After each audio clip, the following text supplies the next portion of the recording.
it can take, yeah.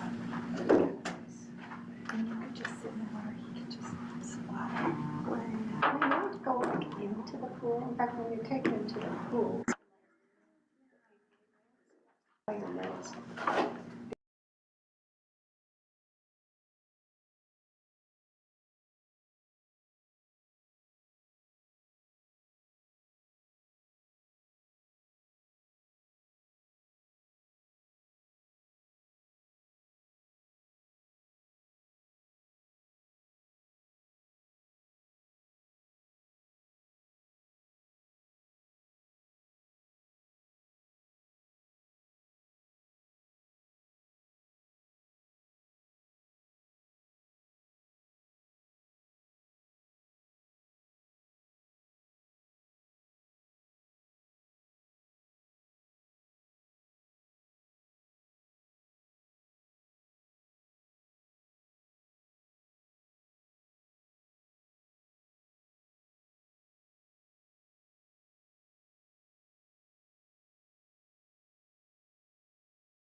All right, ready when you are, Gary.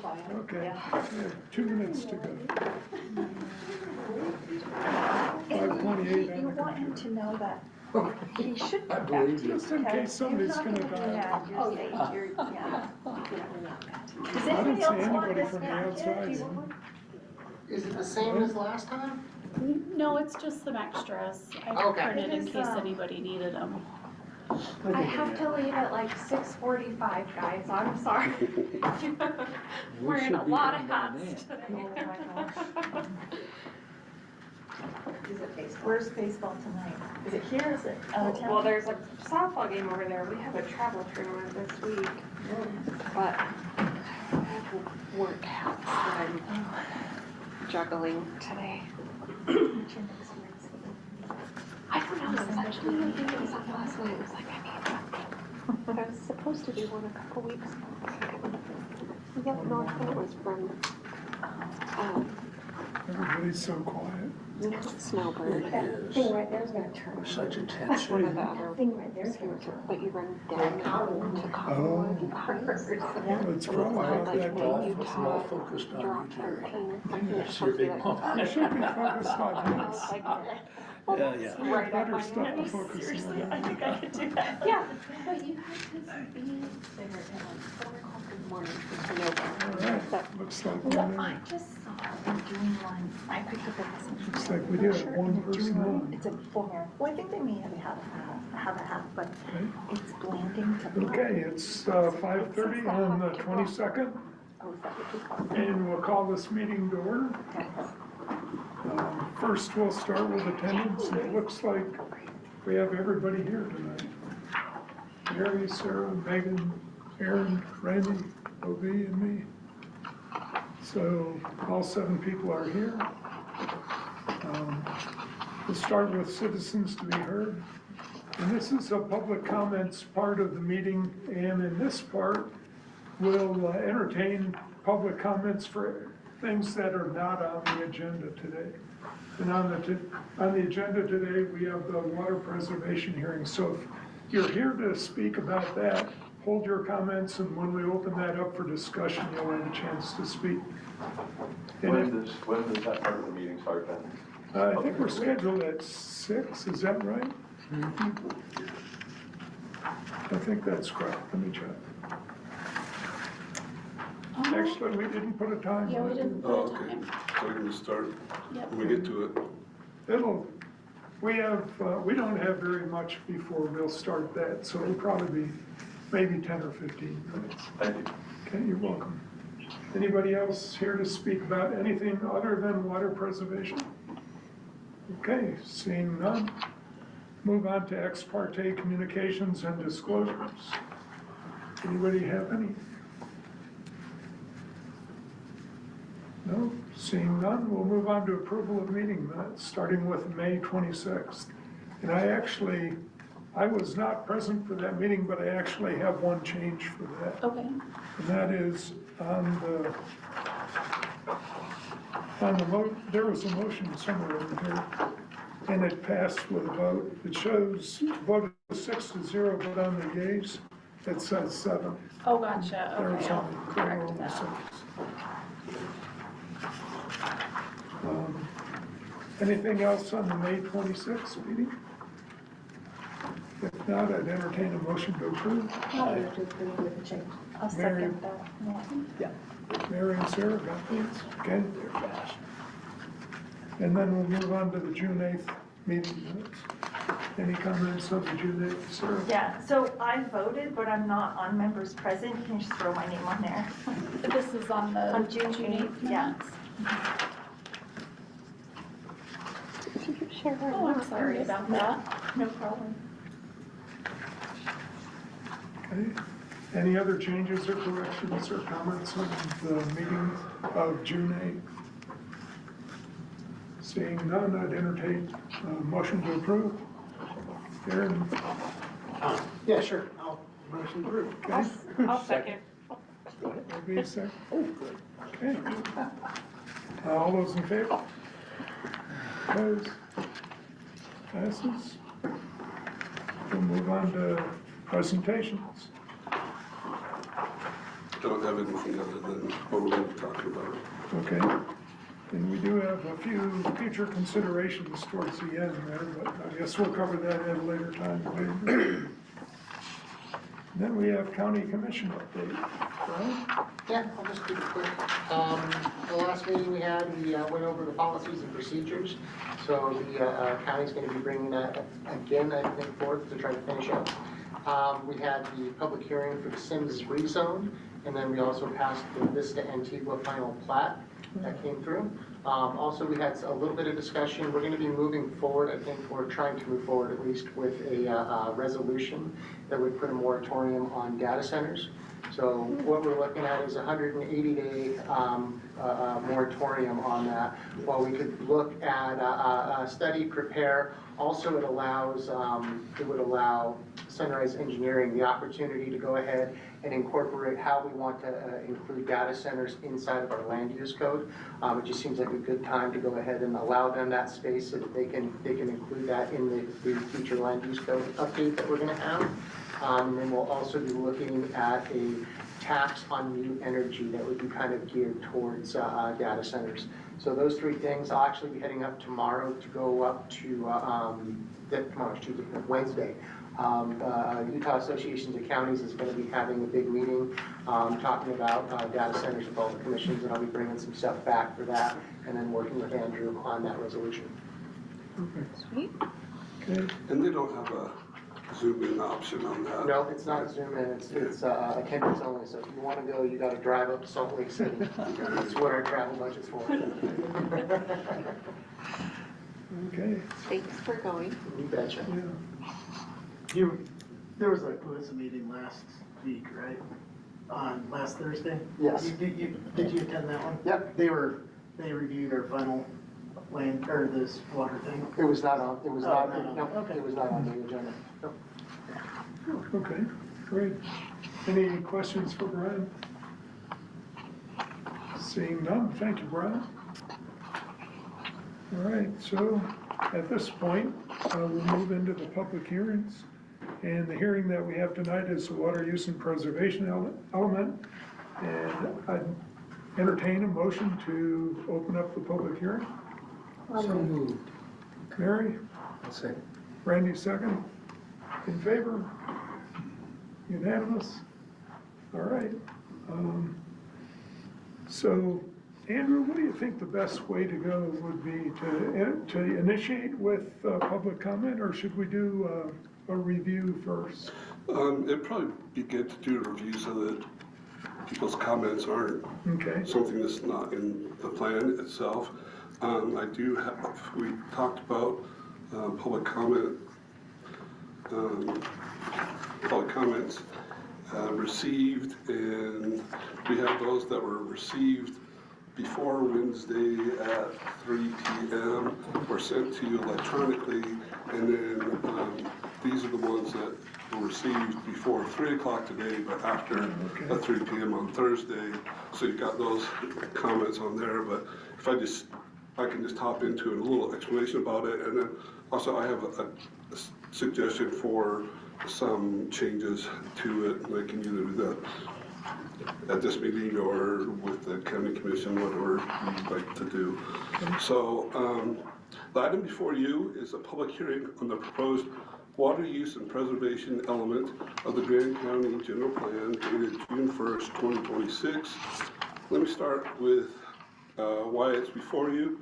State law, Utah Code Section 1779-403 requires county's general plans to include a water use and preservation element.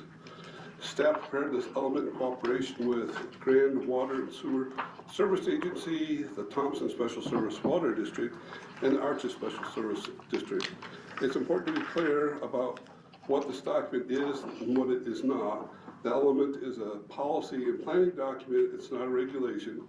It does not allocate water rights. That authority belongs to the state, and it does not guarantee water service, which is one of the roles, which is the role of the water provider. So Grand County does not provide water to anyone. That's the specific water agencies that I mentioned earlier. Let's see. What it does is bring water demand considerations into the county's land use planning and decision making. The element addresses the four subjects state law requires: how development and land use patterns affect water demand and infrastructure, how to reduce water demand for future development, how to reduce demand for existing development, and how the county can reduce water waste in its own operations. A few key findings: Grand County is an arid groundwater dependent county, and the recharge depends on snowpack in the LaSalle Mountains. It does not automatically, water availability does not automatically grow with development. Our population is projected to grow from about 10,000 today to about 14,300 by 2065, on top of a heavy seasonal tourism. without the food seasonal tourism. Total water demand today is about 24 to 2,500 acre feet a year, and our system-wide use of about 184 gallons per person per day is within the state's conservation target. Maybe I could just, at this point, put a little kudos to the residents of Grand County who have conserved water at a greater rate than what the state's goals are. So every year that the state's had these goals since 2019, 2018, Grand County has surpassed that and reduced, voluntarily reduced demand greater than what the state's goals were. The single largest and most controllable part of demand is outdoor irrigation, which is also what drives our summer peaks. The central strategy of the element is to stretch our limited supply, mainly by reserving treated drinking water for indoor use and shifting outdoor irrigation to non-potable secondary water where it's available, and by using water more efficiently across the board. Analysis shows that conservation infrastructure improvements together could save on the order of 800 to more than 1,500 acre feet per year, enough to offset the demand from projected growth and keep our total demand near current levels. The element also recognizes that Crescent Junction and Thompson Springs remain water constrained and will need infrastructure before any growth can occur there. I want to address one point directly because it matters to the public. Adopting this element, well, recommending adoption of the element tonight would set the county's policy direction. It would not by itself change any rules on anyone's property. The specific standards described in the draft, things like landscaping and irrigation requirements, would only take effect if and when the county brings them back as separate amendments. Now, we did adopt the Waterwise landscaping ordinance about 6 months ago, which this kind of, I guess, puts another emphasis on that Waterwise landscaping ordinance, which was previously approved. The element itself does not amend the land use code. As for process, notice of meeting was posted as a Class A notice on June 12th. I actually posted the plan on the Planning Department website on June 1st, and it was available from that date on. The Planning Commission's role tonight is to take public comments, forward recommendation to the County Commission, which is the body that ultimately adopts the element. And again, I try to emphasize this to people, but it keeps coming back up again. The county does not control water rights. That's the water districts that do that. The county has no say in how that is, has no say in what supply is or what may happen in the future with that. What we're trying to do with this element, and we've tried to narrow it down more, is that we're talking about reducing water demand or conserving water so that we can preserve it for the future. It doesn't have anything to do with agricultural irrigation water. This is just dealing with non-ag water, and the biggest thing that we're seeing in here is the impact that we can have if we reduce outdoor water consumptions, especially for culinary water.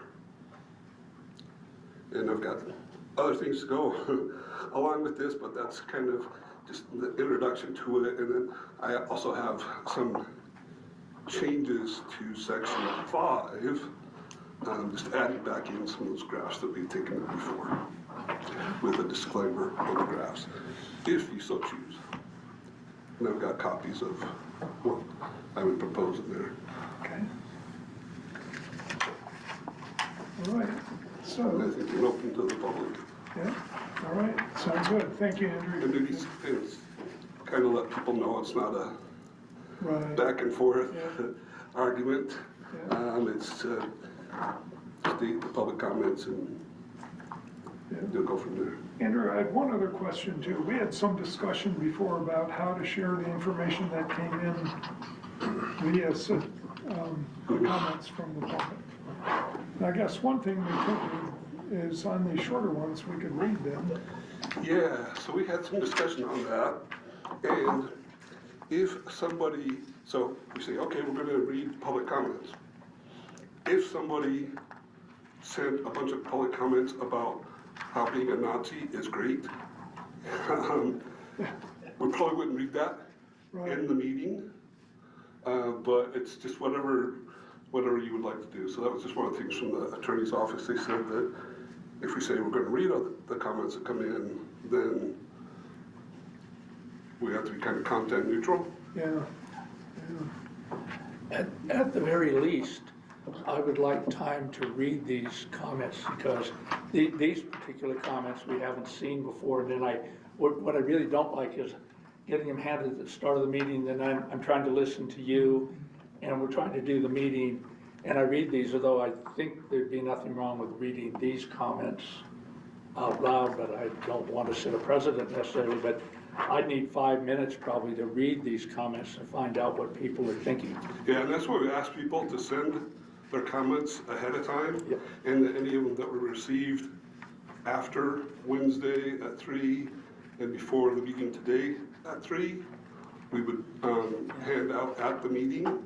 And there may be somebody who's submitted some public comments right now online by an email or something. But right, yeah, and obviously we couldn't post those or couldn't publicize those. If I might, Mr. Chair, when I look at the comments, and I'm glad they're here, and I'm glad people get the opportunity and take the time to write their letters and their comments, but I think that needs to be concise as to the 3 minutes it's being held. Yeah. Sometimes you can get a Bible of stuff, and it's Yeah. like, guys, I can't go through that. Yeah. 3 minutes should be considered when we're making those, so it's then important that we keep it on a fair playing field. That's Some all. of them were too, some Yeah. were, Yeah. well, there were a couple of them that basically reviewed the whole document. Yeah. And it, yeah, we would not have 3 minutes would not suffice for. whatever your pleasure is, I'm happy to read those if you like. Okay, We haven't made this decision yet, we should at some point.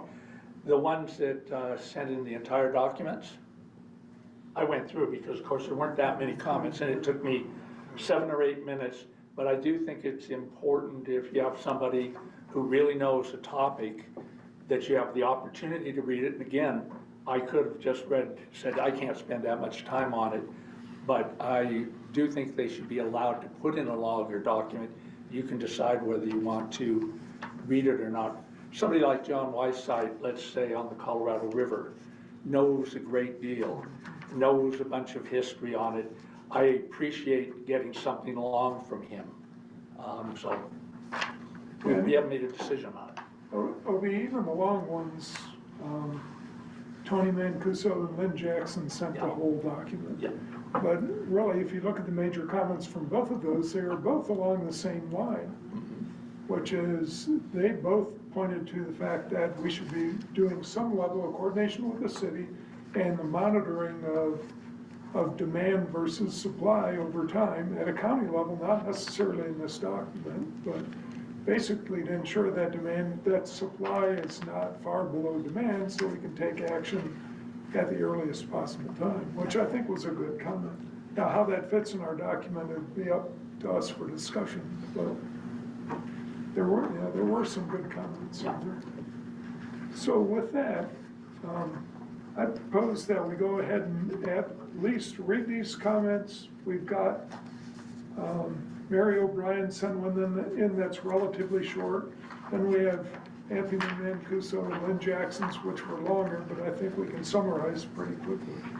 But I'd like to do the public hearing portion first, where we entertain the conversations from the folks here before we dive into that. Does anybody object to that?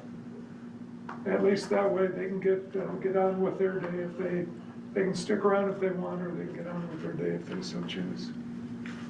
All right, so we're moving into the public hearing portion, and the conversation, do we limit to 2 minutes or 3? 3. 3 minutes. Conversations are limited to 3 minutes.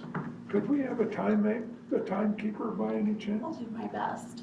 Okay, sounds good. Lisa be timekeeper.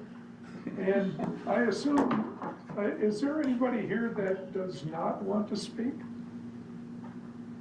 You don't want to speak? Okay.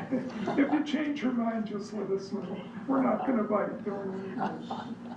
All right, why don't we just start on this side of the room and work our way around? We only have 3 people, and what we'd ask you to do is, you come on up, have a seat in the chair. I think there's somebody online too. Oh, okay, we'll pick up the online last then. Have a seat in the chair. The owl will pick up your conversation, introduce yourself, and then proceed with your comments. Thank you for the opportunity. My name is Pam Hackley. I live in Castle Valley, and I do want to share that I do have some water management background. I'm a professional soil scientist, retired, but I spent most of my work career doing watershed studies and the impacts of developments of all kinds of things, mining, logging, housing developments, etc. Wrote many and participated in writing many environmental impact statements. Currently, I sit on the town of Castle Valley's Water Advisory Committee and was integral along with OBI and others, producing our water management plan that the council approved. And I also served as an employee of the Division of Water Rights, the water commissioner for the Castle Creek distribution system from 2014 through 2025, at which time they decided to disband it because they didn't have any controversy left. So with that background, I just wanted to say, I think the document that has been developed so far goes to a certain point. And I think what you just mentioned, summarized that Mr. Mancuso and Mr. Jackson said, that would be something along my lines too, that you can't look at water management from just one side of the equation. So I feel it's imperative that you do bring in the supply side of it. And yes, that would put this water inlet back, but if it just goes in as it is right now, it's only giving us, the community, a portion of what is really important. And I think most of us in the community already know, I mean, we've had many water studies done, not just in Cass Valley, but the Glen Canyon Aquifer, which supplies most of Moab's drinking water, and some through, I don't know all the inner workings of Gwissa and San Juan Water District, but I think it would be helpful in this document to say very clearly that you're going to work with the water providers to identify the demand side and the supply side, working tangentially or cooperatively with them.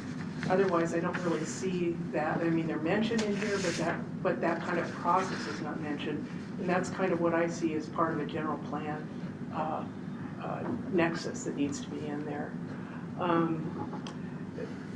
The reason why I'm so adamant about that is because USGS, as you know, did studies all along the way, but in 2019 and 2020, trying to come up with a water budget, a safe yield for the community. And I don't see any mention of that anywhere in here. And conservation has its own values as far as we go, but it isn't going to cover everything to save as much water as possible. There's many other things. I was really glad to hear Brian say that the county is the commission is going to look at data centers and the use of water and energy for that, because that's a huge issue, as you don't have to repeat that one. But I would also like to point out that our water resource is not renewable, especially in this day and age. And the document doesn't address climate change, warming, chaos, up and down, the unpredictability of what's going on. And those are all factors that have to be woven into this. And I don't see that in there at this point. And even in 2008, there was a study done by the USGS on the national level. So this is even out of date, but it shows these are all the groundwater aquifers that are being mined at this point, and they use that term. And you've also had Mark Stilson speak with you to the commission, Grand County Commission, about, I think it was in 2023, when he was still regional director for the southeast portion of the Division of Water Rights based out of Price. And he was sharing that, yes, we have to conserve our water. We are at risk of losing our water, and it's not getting recharged. We all know what the snowpack is not doing for us right now. Thank you very much. Thanks, Ben, appreciate it. All right, next. Guess I'm next. The reason I raised my hand there was I don't really want to speak, but I feel compelled to, and it's, I think, an issue of this importance. Well, we're glad you're here, and you're welcome to speak. I might not be after I'm done. No, No, that's okay. No, Start by oh, introducing yourself. My name is Pete Gross. I think most of you know me, but the microphones may not. And I want to say thank you. I applaud the Grand County's efforts to follow, the state's things. I also want to echo some things that Pam said. Contrary to popular opinion in some circles, climate change is not a hoax. The models, well, physicists figured it out in the 1800s, and everything, it's sound. And also, I'd be curious to see what Pam had, because the models that we have are quite accurate in forecasting and hindcasting, which means that, they've applied them to the past, and they do a very good job. Little personal, I was 9 years old when Glen Canyon Dam was completed. I was 29 when the reservoir was filled, and actually I was on the river in 1983 when it almost topped the dam, and they were putting up plywood in the spillways to, literally probably save the dam. Now we're looking at the potential that both Lake Mead and Lake Powell could reach dead pool in the near future, possibly even this summer. That's a scary thought. Let's see what else. Also, the Colorado River is already over allocated, even based on, previous forecasts of something like 15 million acre feet annually on average. And so, actually I just learned the population forecast 10 to 14,000. Also, Mike Duncan, who serves on GWISA, he testified before the Grand County Commission a while back that there's at least anecdotal evidence we may already be mining our groundwater. And that's a scary thought to me. So anyway, I thank you for your time, and I thank you for listening to me. Okay, thank you. Okay.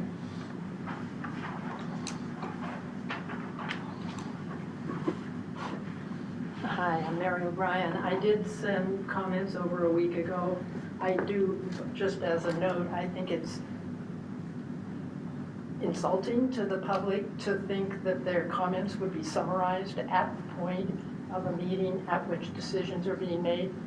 I think comments should be forwarded as they come. They come to the Grand County Commission as they're entered into the form, and they should come to you so that the citizens can feel like you're actually considering their comments rather than listening to a summary at the same meeting you're making a decision. So this draft document is headed for a general plan, and it is not simply a use reduction document, because it states that getting a new source of water from the Colorado River is a, quote, significant opportunity. If the Colorado River piece remains in this document, it is a fundamental abdication of your responsibility as a planning commission to plan for resilience in the county. There is zero indication that Grand County will succeed in transforming its junior paper water rights into wet water from the Colorado River, which is currently sliding toward a system crash, unable to produce power, and perhaps ultimately unable to send water downstream. This draft is not planning for a drier future. Amazingly, it does not even contemplate a drier future. So the draft does not present a realistic roadmap for our county's future. And I believe it is really an example of dysfunctional county planning. Thank you. And you came in a little bit after we started, but you're welcome to make comments. We're talking about the water preservation. And if you could, have a seat in the chair, introduce yourself, and we're asking people to limit themselves to 3 minutes. You might be throwing something at me before that. I don't think so. Okay, earlier this year, I sent an email to the county. Give your name. Excuse me, my name's Barbara Fensham. I live here in Moab. Okay. Earlier this year, I sent an email to the county, basically asking if they knew how much water we had coming down from the mountains and how much was being used. I've seen the population grow. I'm not surprised at that, but it looks like it's going to grow even more, which means the need for water will grow. I eventually got a response from the lady I often see up here, talking about USU having some kind of project that was supposed to basically answer the questions I was asking. And she said that that was supposed to come in the spring. And when I looked at it, my thought was, well, either it's being done or someone's trying to have me shut up. I do have a lawn. It does have a watering system. And I wake up when I hear the water go on. This morning it went on at 4:03 and went off at 5:53. So it gets watered when it's as cool as possible out. Okay. Thank you very much. Anything else to share with the Planning Commission? No, Okay. Thank you, Barbara. Appreciate it. I think the lady that had responded was McCandless. Oh, okay. Thank you. Still no? I don't know enough. Your opinion still matters. Your opinion matters.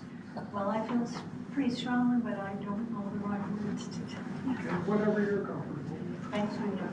Okay. All right. Someone online, maybe? Yeah. Okay. So, looks like Allison Mathis is the name that came up. And if you could, start with an introduction, and then we'd ask you to please limit your time to 3 minutes. I am indeed Allison Mathis. I am a resident of Grand County, and I have serious concerns about this element because I don't think it's realistic. I think a core function of planning is to be based on reality and based on facts and based on real world constraints. It's not idealized, it's reality. And there's several realities that I don't think were included. Number one, as several people have mentioned, climate change. It's real, it is happening. Here in the Southwest, we are in one of the hot spots for the amount that temperatures have changed, especially nighttime temperatures, which greatly impact snowpack, which is where a large part of the water, not just here in southeastern Utah, but throughout the American West, comes from. Also, as people have mentioned, the Colorado River may functionally reach dead pool more or less this summer. It is completely not realistic to think that Grand County will be able to exercise any sort of water rights related to the river. The river is over allocated.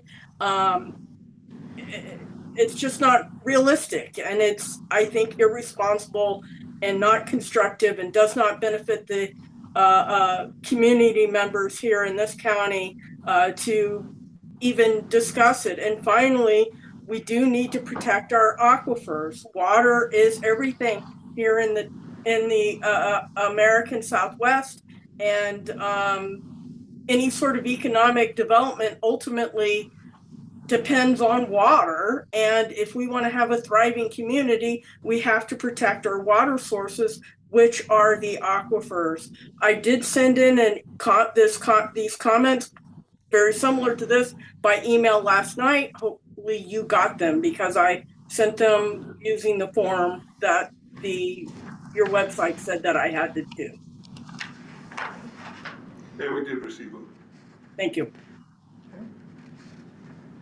Okay, thank you, Allison, and we will read your comments today as well. All right, thank you. All right, anybody else for public comment? Okay. Seeing none, we'll move on to the reading of the comments. And Andrew? I'm happy to if you like. Okay, go for it. This first comment is from Mary Moran, and it says, please write your comments. I'm writing with regard to the draft water use and preservation element for the Grand County General Plan. Here's the fatal flaw in the plan that seems glaring. Climate change is obviously happening right now, right here. If it isn't acknowledged, the plan seems pretty meaningless to me. Were the creators of the document in Moab this late winter or March that was more resembled May? Less winter snows and less rainfall mean less flow in the Colorado River and less soil moisture. Hotter temperatures mean early season melting of mountain snows, even less soil moisture, and more evaporation from water surfaces, including Kens Lake. And the thoughts of building the infrastructure to take Colorado River water are unrealistic. The water rights aren't senior enough to take precedent as the Colorado River dries up.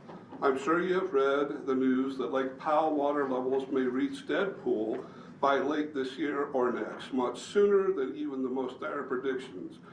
It is a waste to spend taxpayer dollars to build infrastructure that may never be used or only be allowed to be used in wet years when we don't need the water as much anyway.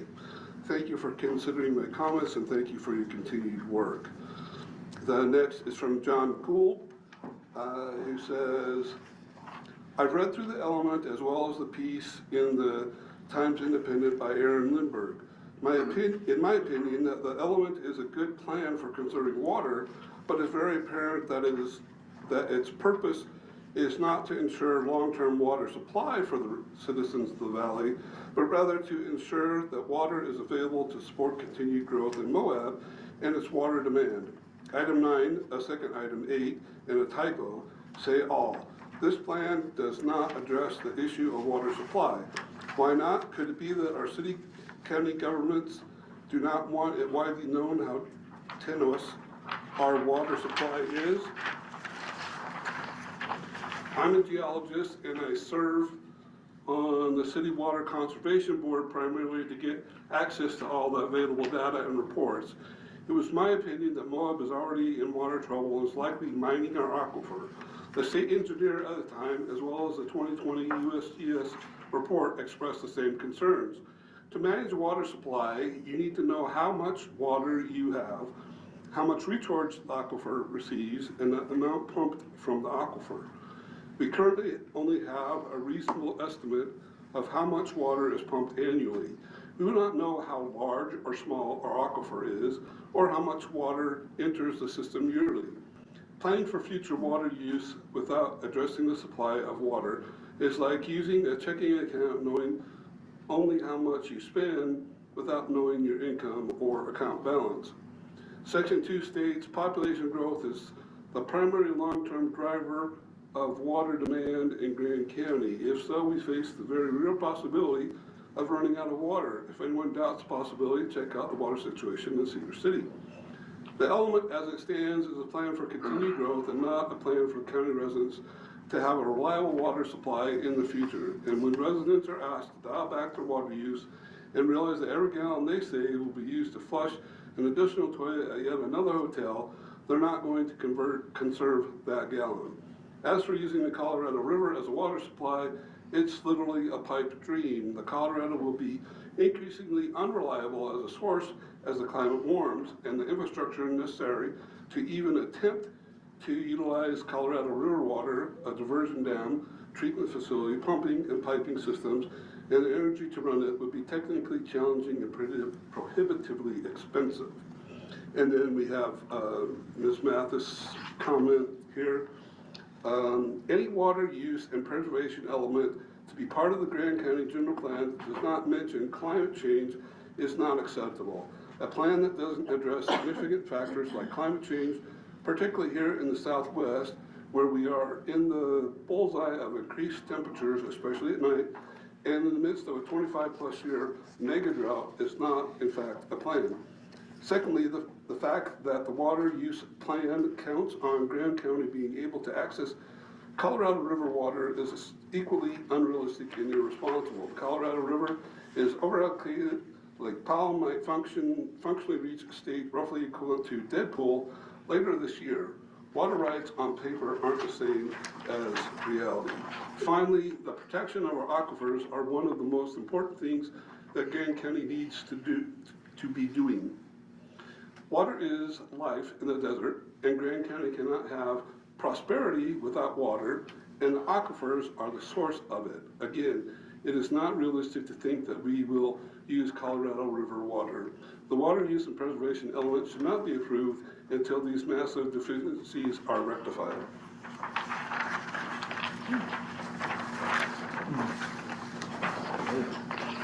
Thanks, Andy. So we had 3 more that came out by email too. And if I remember right, Mary O'Brien's is 3 pages long. I don't know if we can, I would guess we can probably get through that in a 3-minute, would you think? Yeah, I don't have it before me. Okay, well, I've got an e-copy here. I guess I can just read through it. Is everybody okay with going through at least Mary's? And then the other 2 were very, very lengthy, but I think we could at least talk about the highlights in those. I think it's important to get all these on public record. All right. Well, because it's noticed and in the agenda, it technically is in the record, right? Yeah, that's right, yeah. Yeah, in detail, right, all the pages. Okay, so, June 13th, this is from Mary O'Brien. I urge 3 changes to the draft water use and protection element. June 1st, 2026 version. 1, acknowledge that climate change increases water demands. 2, acknowledge that it's unlikely Grand County will obtain new diversions from the diminishing Colorado River. If you mention the potential, it's irresponsible to not inform Grand County residents that it's unlikely.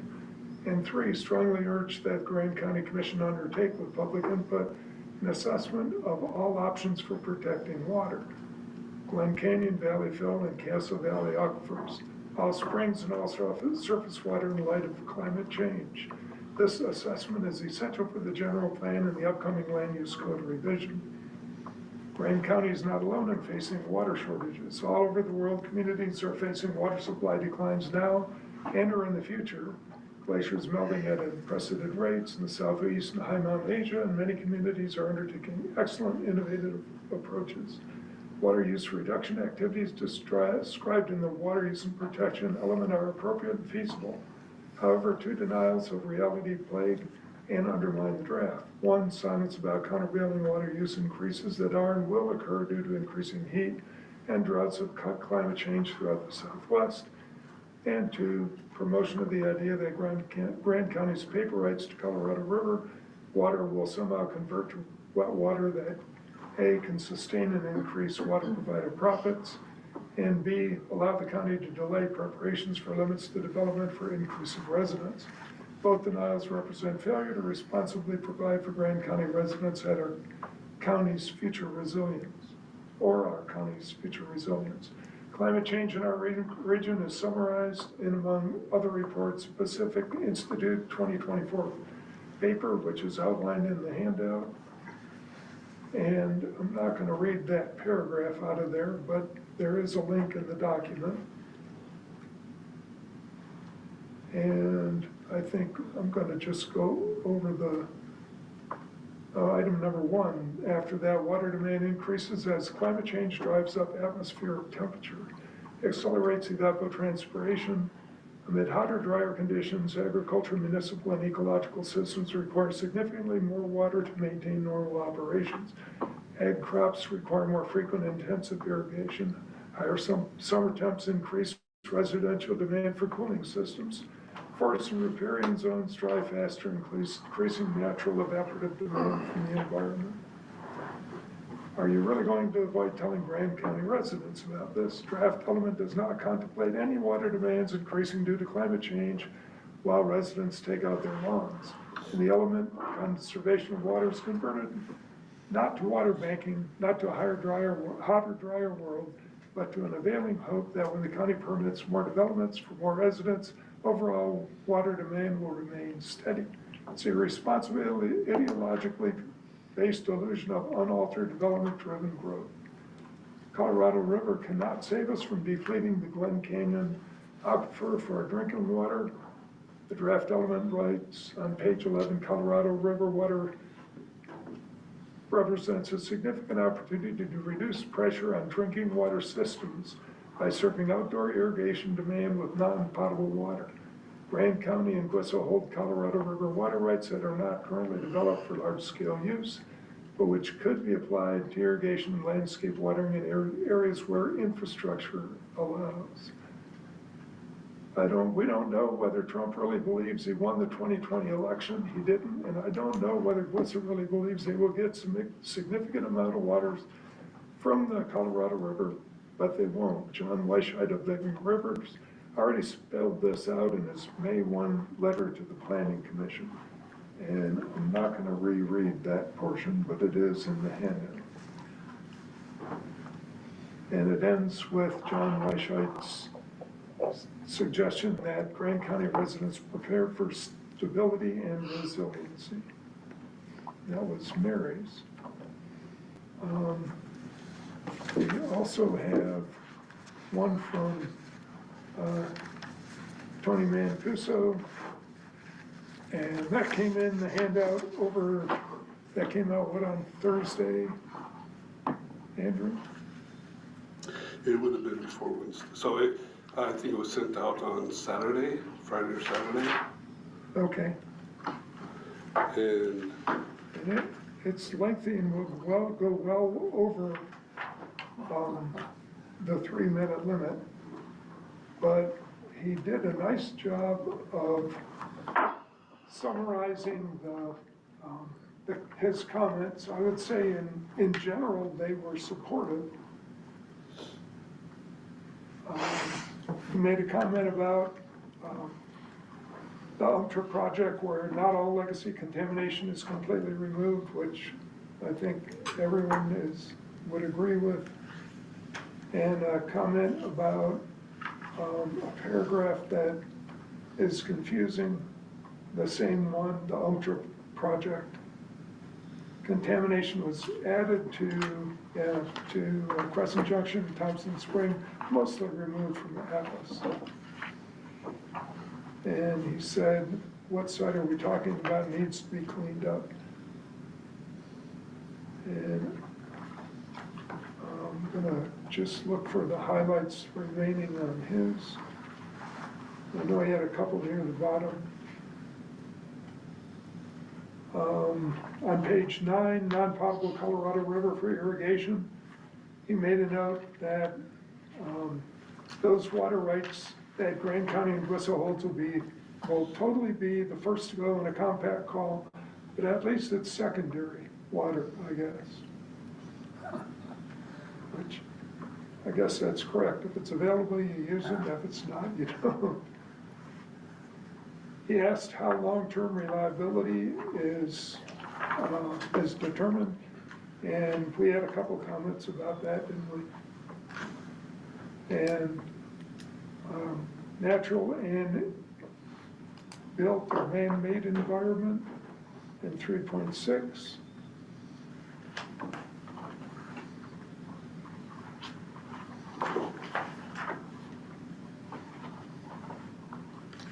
Again, at the bottom of page 15, how long is reliability demonstrated? So kind of a recurring theme from several people.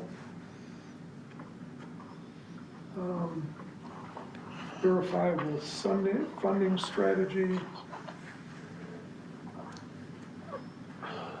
And I think there was a few, or at least one comment right at the end, wasn't there? Yeah.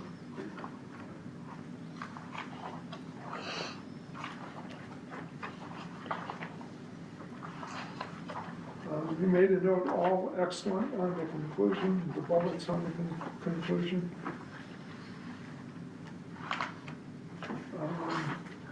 And some other notes about things he likes, like shall not use culinary system for landscape watering. So those were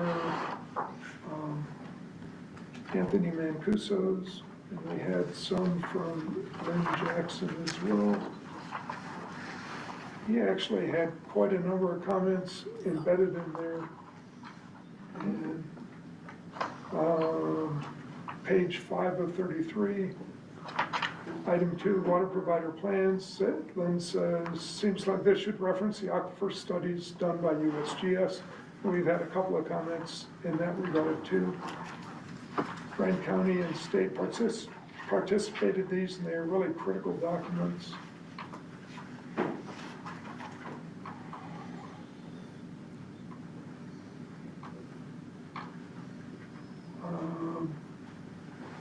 Regarding, what are we on here?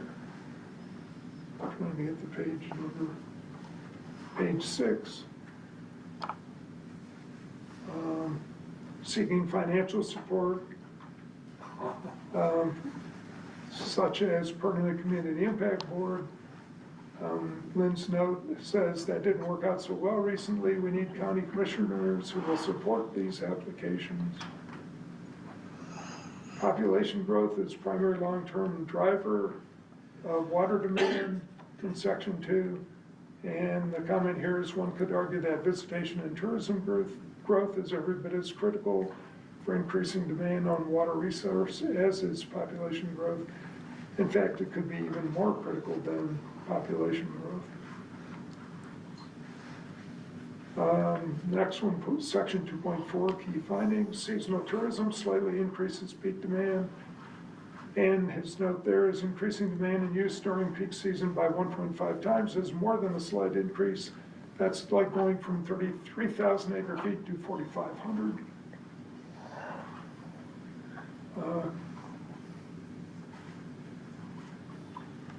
Regarding non-potable Colorado River water for irrigation, the note there state the amount of rights. I heard it was about 5,000 acre feet. And he said that it's a big gamble. No one knows what a continued drought will do to Colorado River availability. I think that's another recurring theme we've heard a number of times here tonight. System constraints. I would acknowledge constraints from a sustained drought if it continues. County will pursue funding on the bottom of page 10 in collaboration with the entities that actually operate the infrastructure, which is a good point. It's like you noted, Andrew, we don't, or the county doesn't actually own the infrastructure. Total water demand. I thought this was a good point he brought up too, and it's one that I hadn't seen from others. In 4.1, this needs to have a section that identifies the same data for city demand. Without presenting that information, we're only seeing part of the issue. And in fact, I know they're working on the same, right? Or does this apply to the city as well? No, it doesn't apply to the city. They have to do a water conservation plan, which is different. And I believe their current water conservation plan is 5 or 6 years old. So they're working on an update to it, but this doesn't apply to them at all. Although I think in gross numbers standpoint, with the number of people in the county, it included the city, right? Yes, the gross number 10,000. And water per capita, water usage per capita would include the city as well. No, Doesn't it? does not include them. About 150 gallons a person per day. No, the city has their own water suppliers, and those numbers come from the water suppliers. The city's is quite a bit higher, the county's is quite a bit lower. Okay. And I think a large, well. Okay, thanks, Brian, appreciate the clarification. He asked about that exact question. 184 gallons per capita. He asked, is that residents only or residents and tourists? And I actually don't know that. We talked a little bit about whether it includes commercial uses, which would include hotels, right? Does it? Yeah, so they have a couple of different numbers. One is demand on culinary water, one is demand on all water. Some water isn't metered, and then you have... All water is metered. What's that? All water is metered. Oh, I'm sorry, like Castle Valley, they don't meter their water. Yeah, but Gotcha. we're Yeah, that's what you were talking about. incorporated operated, Yeah. so we're not in this Right, figure. yeah. Okay, understood. Sorry. No, you're okay. Yeah. So everything is metered in the unincorporated county, not incorporated areas. And then, I think the summer sewage usage versus winter sewage usage goes up like 1.4, 1.5%. But summer water demand is 4 times winter demand. So you have an increase of 1.5%, 1.5 times for based off of sewers being flushed versus the outdoor So irrigation. you can infer agricultural use or irrigation usage from. Yeah, outdoor irrigation, use of culinary water outdoors. Okay. Thanks, Andrew. We'll see if we can get through the rest of these comments relatively quickly. I think really the bulk of what he had to bring up is near the end. Development proposals, availability of legally recognized water rights. What does this look like? How will the developer know what rights are associated with the water required? And developer required funding for new water infrastructure, that's a pretty big deal. And I think that is known, right? No permits go out today unless you've got water, unless you have. We require a will serve letter from WISA or one of the other providers, but that's up to WISA.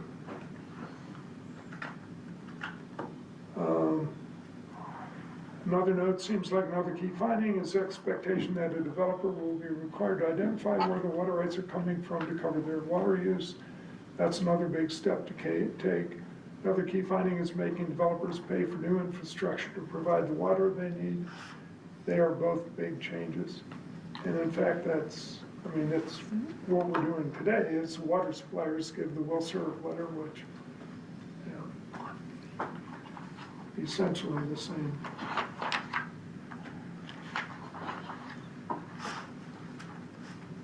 Okay.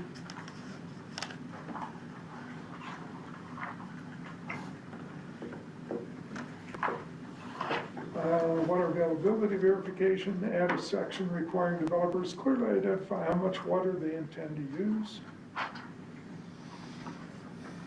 And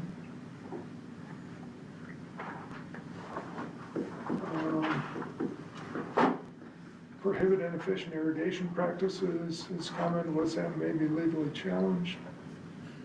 And non-potable water for outdoor irrigation. Right now, the county doesn't have any of this. We have Colorado River rights, but no infrastructure to utilize the water. Combine that with an ongoing drought, significantly reducing the river flows and inputs. You may be relying on water that simply won't be there. And I think we've heard that multiple times here tonight. And then the conclusion, and Anthony actually made a similar comment, suggests more emphasis on working in line with Moab city plans for water and development. To do otherwise is working with only half the variables. Also suggests calling for a systematic reevaluation of water availability from our aquifers at least every 5 years. County needs a running total of available aquifer water and sustained yield calculations for use, along with available surface water data on a regular basis. The drought situation we are in presents a very dynamic system. And he's right. It is a dynamic system. And that's the end. And then we had one person who sent, it wasn't a public, well, it was classified as public comment, but what it was a link to an article that was in the Salt Lake Tribune that was forwarded from the New York Times. I'm not sure if it's an opinion piece or what, but tensions rise among states that rely on Colorado River. Yeah. But it's a newspaper article. In the New York Times, that's an opinion piece. Well, of course, in the times of scarcity tensions rise, don't they? To say there's conflict amongst the states is probably a true statement on water rights on the Colorado River though. And that's from Carrie Bailey. Okay, all right. Okay, so that's it for the public comments. So at this point, would we do a motion to close the public Yeah, comment? yep, and then have a discussion just among the. So I take a motion to close the public comment? So moved. Second. Okay. Moved by Randy, second by OB. And at this point then, I guess we'd entertain a motion in order to start internal discussion, to entertain a motion to either move forward with, or approve the document, or not approve the document, and then we initiate our discussion. I would like to make a motion to take the water use preservation element and forward it to Grant County with the approval of the planning commission. Okay, so moved by Randy, do we have a second? Second by Sarah. All in favor? We have to discuss first. Oh, that's right. Oh, okay, we're to open discussion, I guess. Discussion is hereby open. That's what I meant. Since how I made the motion, floor would be mine, if that's okay with you, Mr. Chair. We'd love to have you stay. Oh, I'm sure. Well, to start with, I understand the comments, and I certainly can appreciate where everyone's coming from. And the only way to really track your water and find out what's really here is we would have to do a series of wells. And we could do that. It costs $10 million that could be done, and we could tell you approximately how much water is ever, never exactly. Because there's a deep water aquifer that we haven't touched in this county. No one's ever thought to do that, nor will we. I was on the phone today with two different organizations. One is the Department of Water Quality in the state of Utah. Irish Systemic Wells, static levels are in good shape. Haven't moved for several years. It's going to take a couple years before this drought that we're seeing right now will affect that static level in their opinion. The Grand County water guys say we're in good shape. All of our water's there, all the wells are working, everything, again, static level is in good shape. We're doing fine. And as far as the water engineer's office is concerned, and I just go to the source. I don't read the papers, I don't pay attention to that because it's an opinion piece and I don't have time. The public's opinion is important to me in this capacity. As I said here on this board, and listen, whether or not I agree or disagree doesn't matter at that point. It's that it's important that you get to speak and share your ideas, your thoughts, and your opinions.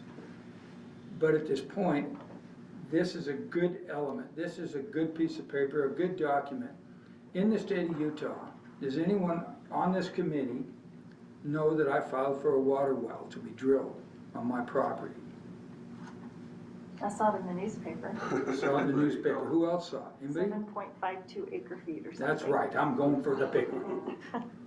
The reason I did that was twofold. One, I want to get a well so I can use it as a backup system at my place, which I do on every property I've ever personally used. In that setting, no, nobody fought it, nobody cared, there wasn't one objection to it. Doesn't come before the planning and zoning. Here's my point, Mr. Chair, is that is not our preview. Had the water department come back and there would have been a lot of scarcity and people objecting, I would have had more difficult time to get the permit. Although, if I drill the well and I do take down somebody else's water, they can come back and pull my permits.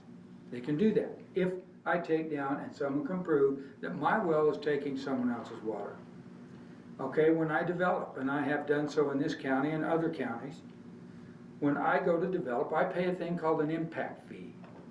I pay for the water and sewer dearly, up front, cash money, before I ever get to pull on the system. I build the whole system according to all the regs that are in place. And the guy from the county comes out and looks at it and says it's good. Pay for that up front. I can't get pass a toilet house in this county without first getting a permit. And I have to prove that I can get water. It's called a will serve letter. our system is in good shape. We have all the checks and balances already there. This is a simple guide to give our county a chance that, yes, we know we're in a water shortage. We've always been in one. We're in the desert. Are you kidding? We know that. And we've never maxed it out. We're not even close to doing that now, according to the experts. They will watch that. That's what they do. The first time someone files to build 15 houses or 30 houses, and they say, sorry, we don't have the water, and I can't get a well-served letter, you'll know then. And you'll know way ahead of time, because the Department of Water Quality will come down, and they monitor every well. I talked to the guy that does it, and he says, you're in great shape. As a matter of fact, Moab City's water is considered pristine. And the further out in the valley we go, the less pristine our water gets. But in whole, this is some of the best water in the state of Utah is in this county. Same in Castle Valley. You get down in the Sweetheart spot, down the old town, what I call the old ranch area, awesome water. Fantastic. Closer you get up on the side of the hill, the harder the water gets. We don't have a situation where we can't drill a well and get the water. It's there. It's plenty there. But we have the checks and balances in place. I think we need to take this document, pass it to the county so we can get this done and move forward with what the county has charged us to do and the state has charged the county to do. That is my opinion, and thank you very much for your time. A lot of times we just go around the room and I'd like to make sure everybody has a chance to speak. We can do that, or we can go do it in some other order. Is there any preference? Everybody okay with just going around the room? Okay, Aaron? I just wonder if we should consider some amendments, especially things that Tony added in some of the verbiage there. I thought his comments were pretty insightful, especially on the reliability versus availability. The other thing is, we've kind of had our internal pact on like climate change and the idea that we might be dealing more with less, but GWISA has come back and been like, we are the ones that determine, like they have protocols in place to limit water usage. But I just like, okay, where am I going with this? Let me start over. I think we're making a deal here that is like, we regulate land use. Okay, so we're regulating land use. What are we getting from that? We are asking for water because we are entering, if you look at the numbers, we are projected to be using more than what we can provide by our numbers. And I'm not talking about like right now what Randy's saying, I'm saying projected, if our population increases by 5,000, this is saying that we are going to need more water for that future use. Where is it going to come from? Well, it's going to come from your irrigation that you are using culinary water for.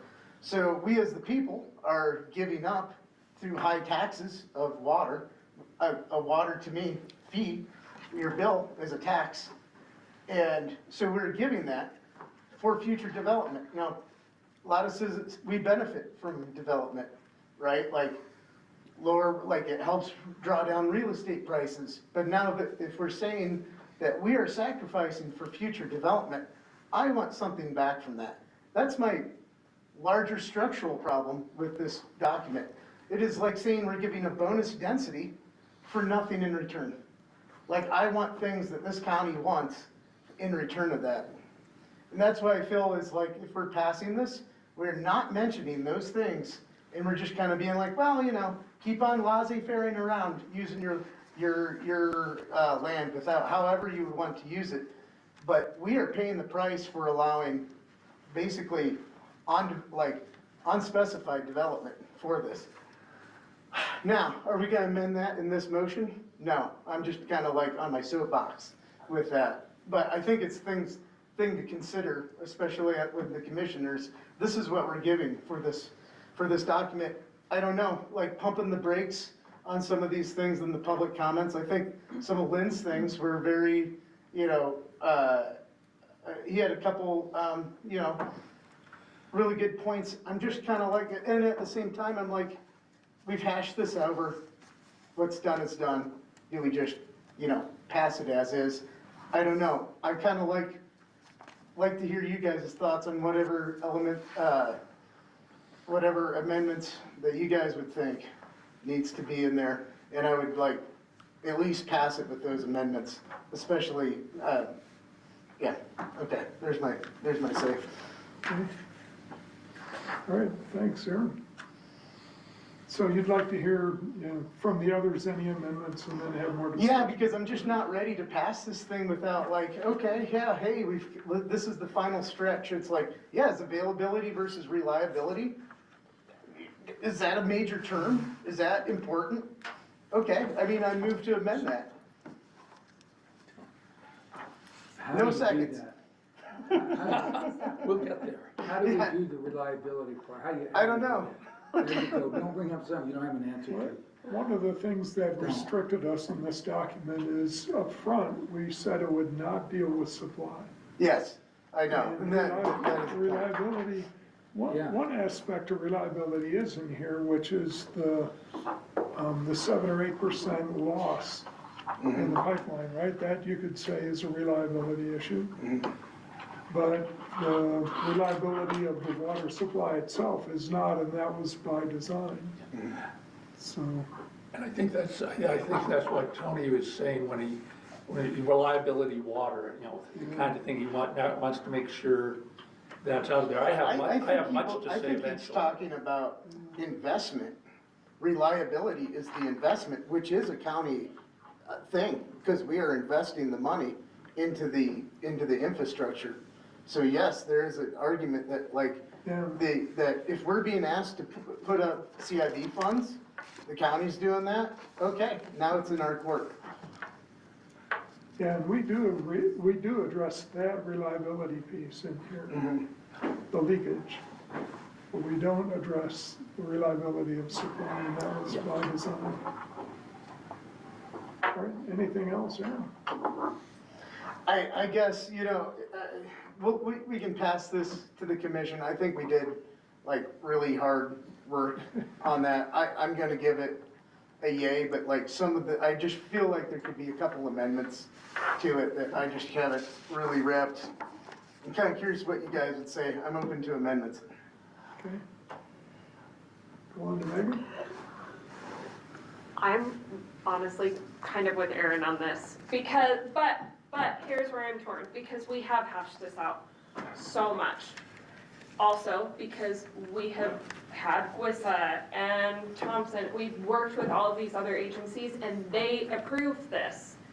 They are the ones who are going to be monitoring and handling this. We are not. We are just including this in the general plan. So as torn as I am, it's like, I would like to see some amendments. I think Tony, not Anthony, that reliability thing got me hung up on it. But then I have to remember, this is not a supply ordinance. Going back and forth, we can go so many different ways with this because we have gone so many different ways. And I think that we forget that it is not a supply ordinance. It is a preservation one. And it's easy to lose sight and get sidetracked and want to include all of these other things when truthfully that's not the purpose of what this document serves. However, that being said, there are some really good comments. Lynn brought up a whole lot of things that I hadn't thought about, and I think those are worth talking about, but at the same time, we've worked with these other agencies to get this here, and they feel comfortable moving this forward, and that speaks a lot. Because ultimately, they're the ones who are kind of handling this more than we are. So I don't have the best solution at this point. There's a lot of really good points that need to be considered, but at the same time, how much further do we keep considering these things when we already know we've included everything that we're supposed to include in this in order to move forward? I don't have the answer. But the big thing for me is having the special service districts in support of this, and they're in support of this. That's it. I don't have a soapbox. I don't have a soapbox either. There's a lot of really good feedback, and it's hard to pick and choose what goes where, but I think we need to make sure that we're putting the right information in the right ordinance. And if there's other information that needs to go into other aspects of the land use code, then we need to make sure we're allocating those where it's appropriate, where it's most appropriate. Does that make sense? Yeah. Okay. I literally like all of these comments, that let's move forward. There are good, Tony Mancuso, is that his name, and Lynn Jackson, I thought they made great comments. But I'm sort of to the point, we're 6 months overdue, we're late. At what point do we fail the assignment with the state? Like I'd like to be on the good list with the state in some way.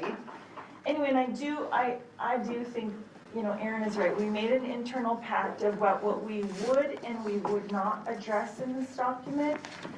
And if the water suppliers are happy and they approve, I think we should move forward. Okay. First, I want to tell Aaron that his opinion piece in the newspaper was wonderful. It brought out a lot of insight. Tony's letter was also very insightful, and so was Lynn Jackson's. I'm also in that place where we have spent a lot of time on this plan. It is only a general plan document. Regulation will be pulled from this, and that's where the whole issue comes from, is the regulation of the land use code will come from this document. But GWSSA is the department that actually issues our water. They're a special service district, they're a taxing district, they're a voted district. We really don't have a lot to say with what they do. I'm hoping they would be on our side. There are some questions I have to Andrew, because we have talked about the Colorado rights, and I wondered why it's never been addressed in there to the point that people are asking.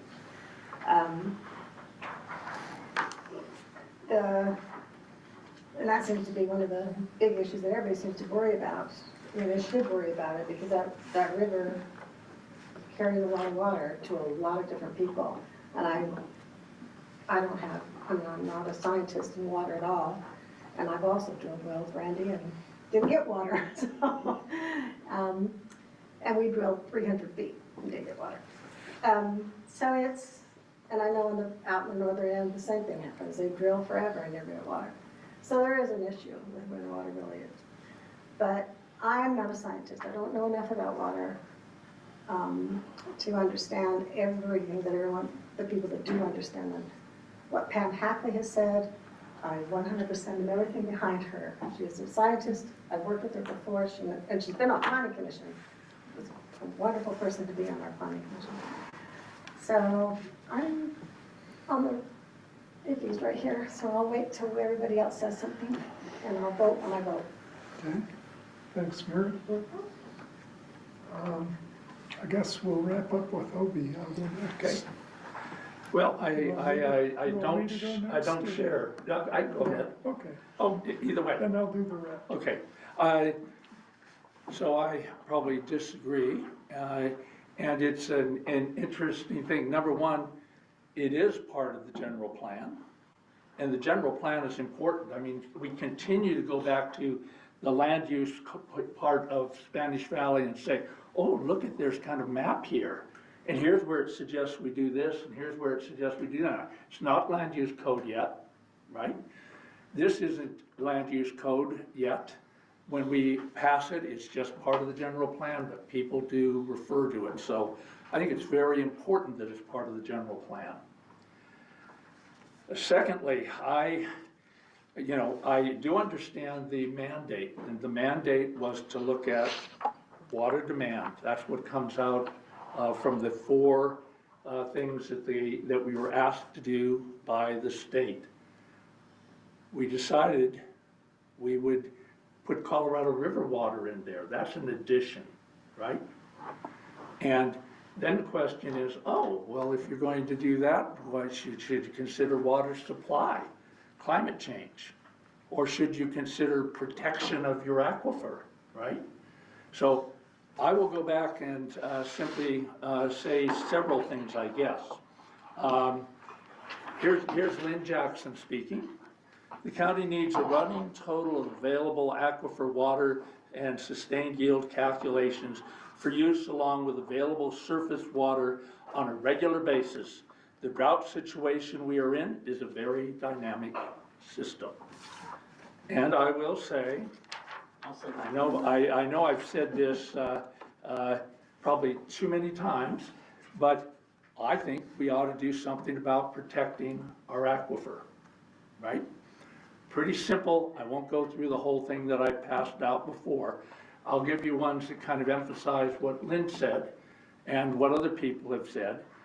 One of them is the county should use information on current withdrawals and recharge and projections of future withdrawals and recharge of the sole source aquifers so that this information can be used to inform its land use policies.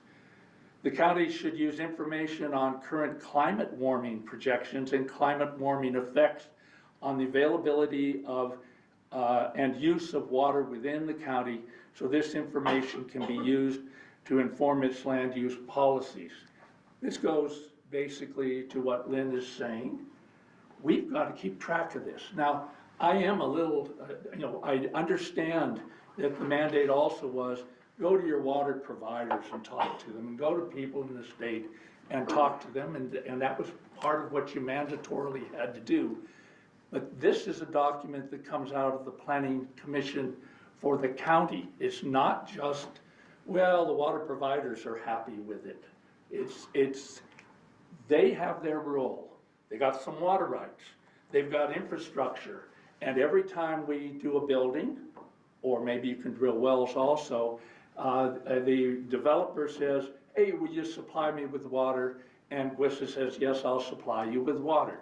That is different than monitoring your aquifers, both of our sole source aquifers. It's a different issue. You can talk about all kinds of evidence. Well, the state's happy, kinda, and so are the water providers. We know what happened in Cedar City, right? They mined their aquifer. I believe that the county needs to pay attention to what those aquifers are doing, and it can be done. There was a USGS study. It's not just an opinion piece. 2019, there's a 2021, I believe, Hydrology, Journal of Hydrology journal that says, whoa, those aquifers are right at the edge in terms of being mined. I think that's the term they used.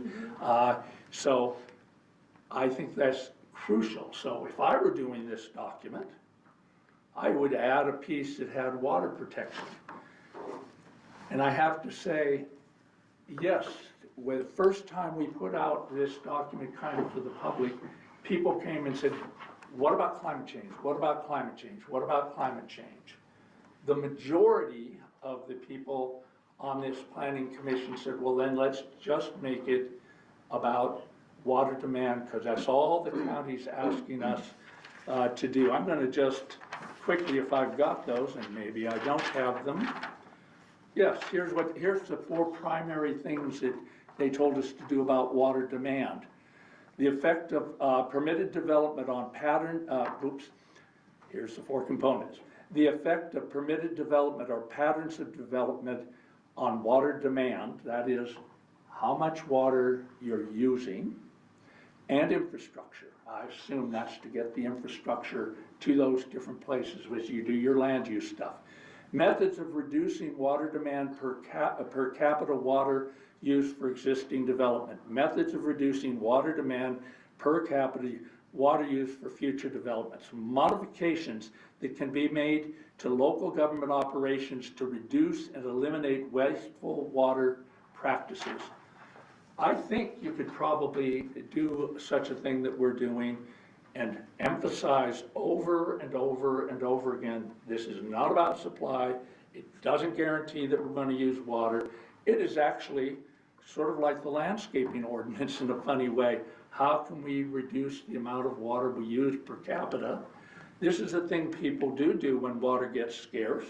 I just read a article on, by probably an environmentalist of some sort, on the Colorado River water and how we're losing water. You know, it's not just a fable that they're worried about going below the power level. It's actually real. And what does the person say?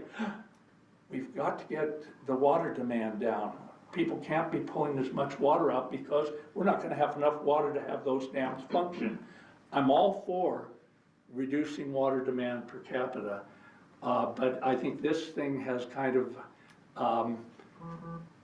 it doesn't put it, you know, if I were trying to save this thing, I'd say it's a pretty good document on how you would reduce water demand, but you've got to emphasize over and over again, this has nothing to do with supply. And if you're going to put Colorado River water in there, I'd put protections for aquifers in there. So I'm probably going to vote no on this. In fact, I think that I'm not going to win this argument because I've been making this argument for 5 or 6 months. And I want to say something. This planning commission is excellent in terms of I have felt you've listened to my arguments. You don't agree with those arguments. You've treated me fairly. So this is not that I'm mad at any one of you, but I think this document is wrong-headed at this point, the way it's set up. Excuse me, I had to say that. I was hoping to change your opinion, but I don't think I did. You never know. You never know, Libby. You never know. I love your passion. It's awesome. Well, I had one comment that I wanted to make just for the sake of the people that are here tonight and that haven't been for the months that we've been beating this thing to death. And this thing, if I remember right, Andrew, this document started at, what, 110 pages or something crazy like that? It was just a bulleted document before, then it went up to a larger document and then back down again Then it came a couple down. times. And so what we did when we did that was brought this thing back to a water use and preservation document. And it was really so big, it was unwieldy at one point. So it kind of does make sense to break the water issue up into parts. And we argued over that many hours in here. Andrew rewrote this document, I can't tell you how many times. Much of it based on our comments here. So this has been going on for, I mean, many months. There was a lot of comments about climate change. We had discussions about those exact words in here, and we decided not to use those exact words. I think there's no question that there is a warming of our environment, there's decreased moisture. You can see it in the Colorado River. We did not put those exact words in there, but certainly we intend to deal with the effects of the changes in the water supply and temperature. And that's a part of preservation. If you don't preserve what you have, it's not going to be there when you need it. I think there is a part here that's missing. I would say, Obi, that I agree with you that we need to work on a balance between what's available and what, you know, how much is going into the reservoirs and how much is coming out. At some point, that needs to be reconciled, or in fact, we're doing what's called mining. That wasn't the intent of this document. I don't know how to make that point somewhere, but somewhere that point does need to be made. If we end up like Cedar City, obviously it's going to be catastrophic for our little county here. So, Andrew, I'm not sure where that would fit, but at some point, supply versus demand needs to be reconciled. And not necessarily. I'm waiting, and you let me know when you want me to make any comments. Yeah, and then the note about coordination between the city and county, I think, was another good one that's missing here. With that said, I am in favor of approving this document and moving forward with other improvements you know, as we get through the land use and other updates that we're gonna be doing. I guess I view it as a living document, and we should continue to update it as we have the need or the opportunity. So if you could talk about the demand and supply and where that actually might fit within the county regulation or documentation. Yeah, can I address the Colorado River comment first? Is that okay? Sure. Yeah. So some have asked about that and why that's in there, and is it a new supply that we're talking about, increasing supply or new supply? When we had Mr. Musselman from GWISA, and we talked about one of the things we need to do is we need to move away from using culinary water, treated culinary water for outdoor lawn sprinkling, irrigation, however you want to put it. We need to move from that and move towards secondary water. One of the issues that we have is if they took and said, okay, no culinary water outside, only untreated water, that currently, it's my understanding that currently they don't have enough untreated water to make that switch. So it has to come from somewhere. If somebody else has a better idea of where that will come from, I'm happy to do that. But if we're saying we want to make the switch, but we don't have any water to make the switch, and so that's why they've got the suggestion of have the Colorado River. And then you have a question about the supply versus demand and the city water systems, et cetera. There is a separate document that this is not, that water suppliers have to submit. Every water supplier has it, which is the Water Conservation Plan, right? And so we're kind of unique in that we have the county that does land use planning and other regulations, but we're not a service providing county. So no water, no sewer, et cetera. We're becoming an urban county. We've got quote unquote urban development, Moab style, but we don't have where we provide those services. Those were kind of spun out to special service districts. So each special service district has a water conservation plan. And GWISA just adopted theirs a couple months ago. And it identifies all the supply and demand. We can include a reference and say, check the water conservation plans of GWISA and Thompson and Arches, and in this document, and we'll just follow those, because they're the ones that do that. We don't do that. Obviously, yeah, sure, it would be good if we could get together and agree on certain things with the cities, with the towns, with other areas that may develop on there, but we could put a lot of things in here about knowing how much water we have, et cetera. Well, that's should all be in the conservation plan that was just adopted, right? If it exists, that's where it should be.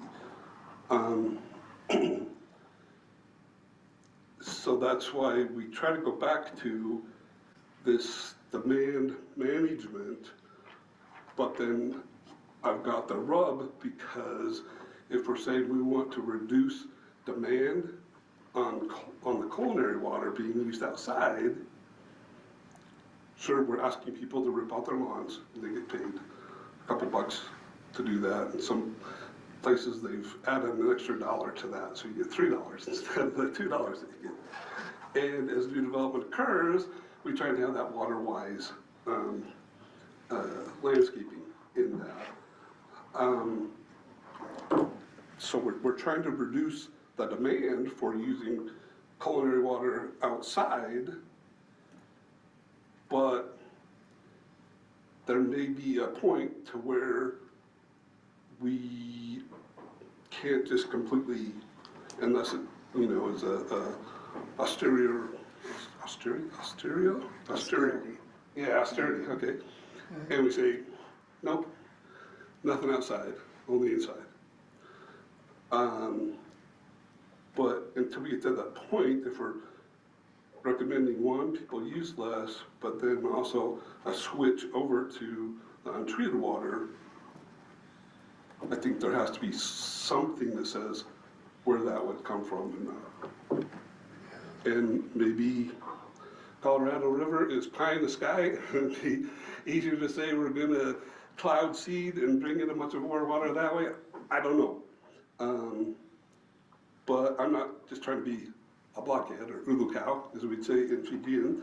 But there has to be something if we're saying we want people to switch from culinary water to secondary water outside. There's not enough current, in my understanding, talking with Quissa, currently enough to make that switch without something else being there. Okay. Brian? Thanks, Jeff. I'll keep it short because I know that we'll be talking about this up at the dais real soon. But I just want to point out one of the things, that there is actually 6 elements in this water plan right here.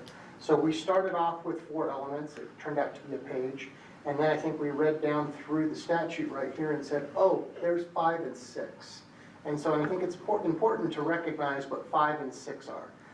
What 5 and 6, as I've said this entire time, is where we stay in our lane, right?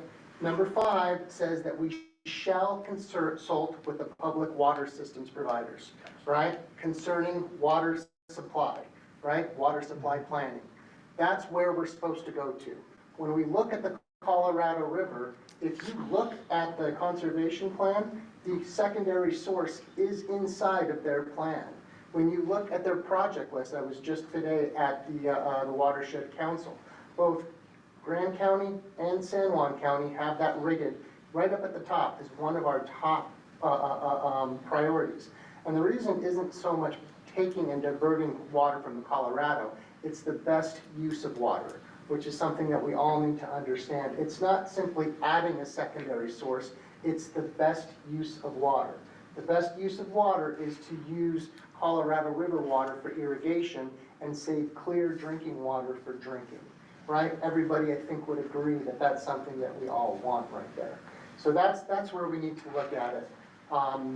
The 6 right here says, shall consult with the Division of Water Resources for information and technical resources regarding regional water conservation, right? That's where we get into the distinction over the protection zone.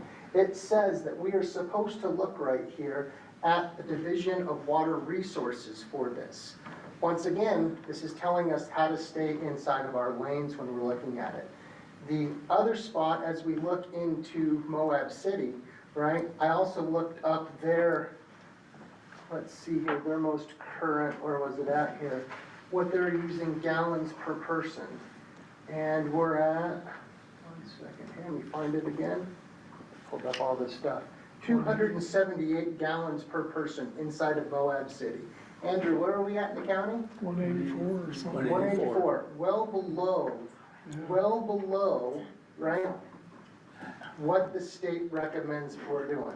So I just want everybody to know that while we're sitting here, and there's so much talk on the Colorado River, and yes, I do sit on the Colorado River Authority Board now, I was just appointed at this last little bit, right? To make sure that we don't let fear drive all of our decisions. And I think that's very important when we're out here, is that we make good decisions based on based on the data that we have. And if we need more data, I think that everybody on this board agrees that it's a good thing to go out and go ahead and do that and keep this as a living document, as Jerry had suggested. But please, make the decisions on the data that we have, try to stay in our lanes, and yeah, that's all I have for you. Thanks. And I have a couple of quick questions, which is one, does that include tourists? This is this funny thing of, do they take the population of Moab and then say how much water is used in Moab for drinking? Does that include this, I'm wondering why it's so high. Is it possible that they include the water consumed by tourists? You're How does talking it work? about City of Moab. Which City of Moab, yeah. Okay, and I had alluded to that, but I didn't really want to get into the technicality of it. The two things that I do know, or not, I'm sorry, I do not, but that I've heard, right, I don't want to say that I know anything. One is that there's a difference in infrastructure, so if you have infrastructure that's not quite up to date, right, like let's say that we're sending water down through Mill Creek to transfer it from one spot to another, that might not be as efficient as putting it inside of a pipe, right? And then the other that I've heard as well is that, you know, Grand County has irrigation that comes out of Ken's Lake, right? So we're able to use irrigation water. So this is clean water that we're talking about. So this is just a further example of what could be accomplished by using irrigation water rather than clean water to support our lawns. You know, and as we look at that, you know, this idea of lawns, and these are my lawns, I mean, this conversation literally was just up at the Colorado River Authority at the last meeting, right? And it's this idea of, I'm not gonna save water so that I can just send it downstream, right? And that's exactly this conversation, and to me, it just seems selfish. Anytime that we talk about that, just seems selfish, right? I think that we all need to go out and just do the best that we can wherever we can, right? And this idea that just because I'm saving, that I get control over what the other person gets to do with their water, well, that doesn't add up for me personally, right? I think water is a given right, and if it's available, right, I shouldn't be doing something that's gonna restrict other people from getting water. And I'd say only, one other thing is, I do believe we were to consult with water providers and state people, et cetera. They weren't to determine what the document looked like. So consulting is one thing, determining what this document ought to look like. I know when I first saw the very first draft of this, I'd been to a meeting with Musselman, which was talking about Colorado River water, and it was almost verbatim for a page. It's changed a lot at this point. So I just would say, we have the responsibility for this document, not the water providers. And I guess I won't say more than that at this point. Yeah, and so with that, Yeah. we look at the water conservation plans that are done. I even read with interest the town of Castle Valley's water management plan that was just adopted a year ago. And so I looked at all those, and there will be some reiteration of what's in those plans, and it's not all just straight new language, right? As part of that, looking at those, making discovery of the different documents that are available, reading those, doing the research, and pulling that information in, there's gonna be some of that. And all I was saying is, you know, that particular plan talks about concentrating on getting protections for the two sole source aquifers, but you don't have to take the Castle Valley plan and say, this is what the county ought to be doing. You use your judgment as you consult those. Is there a way that you could put the conservation easement, I mean, the conservation plans, the water conservation plans from GWSSA into the document, like make it? They were written from the document. Yeah, so the only thing would be then if they change their plan, which they do, then we'd have to amend and go through and Can't change you ours. make it an appendix or something, or that would happen? We could do like a reference or something, if like a link or something like that to it. But the documents itself, they're two different documents. But again, yes, that's why. That's where you're coming from though, is that reference is the conservation plan. So why is it not something in here that anybody else who doesn't know that could reference it? Yeah, and it's widely available on their. I know. Readily available on their website, and like I said, it was just recently That needs adopted. to somehow be in this document so people know they have to look there to find this information, because it seems to And I be. can do that under the documents reviewed, I can put a link, at least the most current link. I'd like to call for the question, Mr. Chair. Yeah, any other comments? Okay, Well, I I guess I see have a Megan question. Schaefer online, by the way, okay. just so you know. Is this pretty palatable by the commission? Brian, do you think, have the other commissioners reviewed it? Is it gonna be like kind of an easy pass, or are you guys gonna chop it up, or? You know, I'm not sure. I haven't talked with all the other commissioners. I know that it's been impressed upon me to get this up to the commission. We are 6 months late on it. And then on top of that, I mean, we have been working on this as a Grand County Planning Commission for going on a year now. So, I mean, it has gone around. I think it really has. I think you guys have done a great job at going through this and really putting some thought into it. I don't think that anybody could say that you haven't done your due diligence in this document. We got pretty good, yeah. You guys have taken it all around the block. Personally, I'm happy with the document. I think that you guys, like I said, have done a great job. And it feels like it fits right inside there of what we were looking for. Yeah, I guess we have taken some fine tooth, or we've gone through this, and the fact that certain things that I think are questionable, like population growth is the primary long-term driver of water demand, the fact that I don't think we all kind of can uniformly agree on that shows that maybe there's some more going through that the commission can take care of and whatever. Because it's just like, population hasn't gone up, and our water demand is, so something has been going on there. So I think tourism development has gone up, which increases water demand. So I just, there's some when I see things like that, I'm a little bit like, We could make it more concise. we could make it better, but, okay, well, I'm ready to hand off to the commission. Okay. All right, well, at this point, then let's go for the vote to Randy's motion. All those in favor? Aye.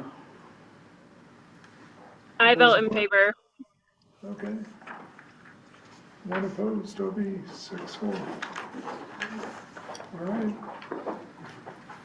Well, I want to thank everybody for coming in today. The discussions were excellent. We've been at this for many, many months, a year, I guess. It's gone through the stage of getting bigger and then smaller again, and then a lot of cleanup after that. And I'm sure we're going to bring it back for more work in the future. So thank you, everybody, for your attention. Mr. Chair, I just have one thing I want to add. Go ahead. I really want to say thank you to Andrew for the hard work that he's put on this, Very kind. to Obi and the hard work that he's put in on his stuff. He does a great job of bringing points out. And I do research the stuff you tell me. I look. I find it. I look, I find, I search. And I just really think it's a lot better than I ever anticipated serving on this board would be. It's really good. I'm enlightened. Thank you. I'm glad so many of us thought we got it to at least an acceptable point. We got it accepted. All right, well, let's continue with the agenda then. General business, action items, there are none there. We do have a discussion item, which is the July 2026 Planning Commission meeting schedule. Andrew, would you like to? Yeah, so it's just, traditionally in Utah, July 4th to the 24th is often a time where people are out of town or taking vacations or doing this thing or that thing. I'll be here, but if nobody else is gonna be here, Lisa and I can have a discussion, and that would fall on that, let's see, there's a July 6th meeting and then a July 20th meeting. I thought it was the 13th and the 27th, sorry. yeah. Sorry, I got my colors mixed up here. 13th and the 27th. So, like I said, I'll be here. I'm not going anywhere out of the state. I'll be out of the county on occasion during that time period, but not out of the state. And, but we just want to make sure that if we're going to hold a meeting and do all of that, that we've got, Quorum. a quorum. It looks like we have plenty of future considerations here that we could work on the 13th. Do you think, I guess two questions. Number one, do we have any hearings scheduled that would be brought up on the 13th? Not that I'm aware of. Not right now, but we may. I'll have to look A couple at things come up, but yeah. And then I guess the other thing is, we can talk in future considerations in more detail, but, And we don't have to decide now. okay, I'm just bringing it up to folks. If you're gonna be here, then let's be here and. can we just have a show of hands of who would be here on the 13th? I'll be here via phone or online. I will be here on the 13th. Okay. It's unanimous. Okay, I guess We we gotta can, get a life, I guess, right? we can This is discuss. our real Nothing big better summer, to do with summer a life. vacation is, planning commission. Anything else on, Yeah. anything else on meeting schedule, Andy? Nope, Okay, future considerations, we have 4. yeah. Lead us through those. And I guess there'll actually be like 5, but some of the things we've talked about before, but they haven't, moved forward, and so we probably need to have those come back again. We have the amended bylaws, and it was approved, I think, in January, with the amended bylaws, which are just by resolution and as a guideline for conduct of the meeting and how things go with the planning commission. It's not an ordinance.